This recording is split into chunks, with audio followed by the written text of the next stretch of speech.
So I'm going to show you how I get the raw looking clip looking a bit more high quality like this.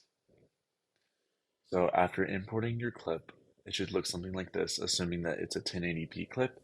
Make sure that your settings are in 4K, 2160 by 2160 for a square, and you can just do the math to figure out the other sizes if you might need them.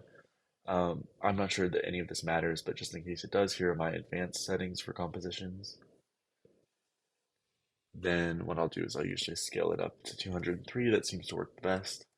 And I'll position it over, depending on what the clip is of. Then once you're done adding your clips and editing, or if you're just wanting to do this beforehand, you add two adjustment layers on top of your clips, cut them to size. And then on the top one, you're going to add the cartoon effect. And this is not a plugin or anything. This comes with After Effects.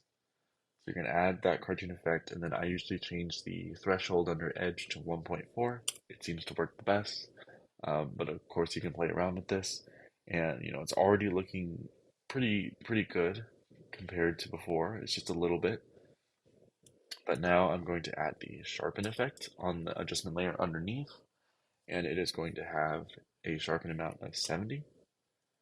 And then under that, I am going to add unsharp mask. And my settings for this are 30 and 35. And then lastly, I'm going to add detail preserving upscale, change bicubic to detail preserving, and change reduce noise and detail to 100%. This is literally all I do. And you can see it has a pretty subtle change on here, but overall on Instagram, it changes pretty drastically. Um, and this laptop is lagging a bit trying to show it. So I'll just do third quality. So once you have this stuff set, and keep in mind I just turned this to third quality, so it's not looking the best right now. But when you want to add your color correction and things like that, you're going to want to do it on above these three. So I'll close these, above these three on the bottom adjustment layer. So for example, if I add the looks effect, I would want that to be up here. And if I have a curves, I would want that to be up here. So, I'll just choose a random, I don't know, whatever. I'll just do this one. So you can see how it adds to this. And then of course you can adjust up here if you want. I don't know, we can do a little S curve. And that's generally how I go about doing the quality. And then of course, render it in full. Let's see how it looks. There we go. I think that's looking pretty good. And just for comparison, this is the after, this is the before. So it does a good amount. It does a really good amount. And then another trick I have is when uploading to Instagram, if that's where you're going to upload, I have found that exporting this to my phone in the highest quality possible and then uploading from my phone, it produces the best quality. It will post it as a reel, but as of now, I cannot get Creator Studio to work or anything on my laptop. And even when I was doing that, it was pretty low quality that it would upload. So best quality upload on from your phone onto Instagram. And then I think in Instagram I have the setting checked under data usage that's upload at highest quality. So I'm not sure how much that does, but I have that checked as well. And then I can also show you my export settings in Media Encoder in case that helps. So in Media Encoder, I have my own preset that I made.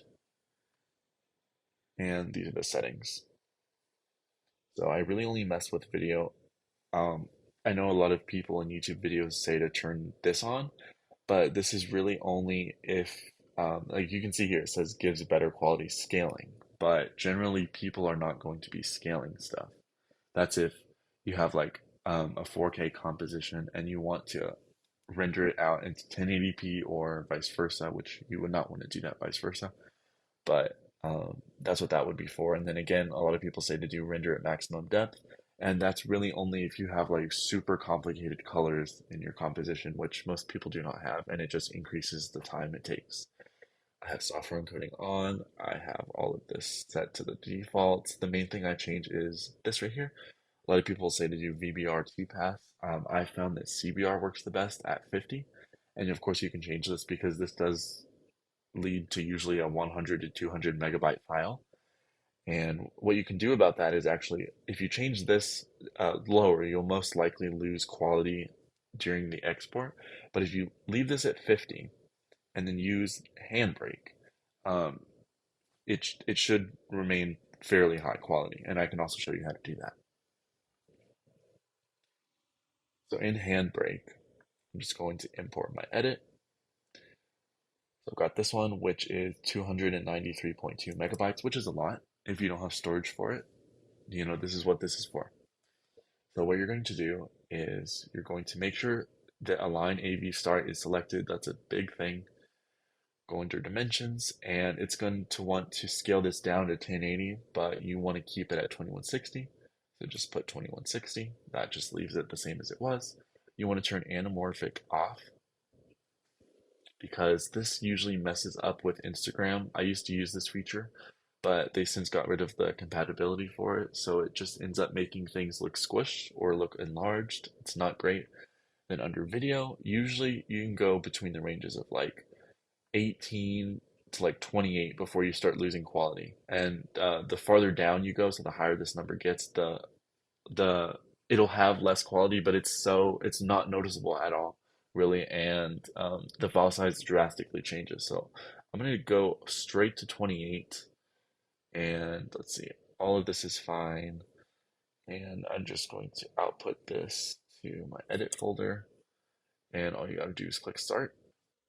So it's done, and the file size was around 282. Let's see, it was 293, and now it's 30 megabytes. And of course, you can go lower than this. It just will lose quality and it be a little more noticeable.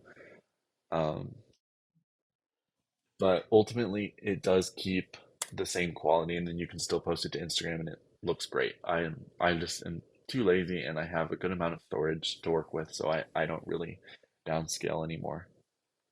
But Handbrake is free, and it's free on Mac, it's free on Windows, it works great, and you can make a preset.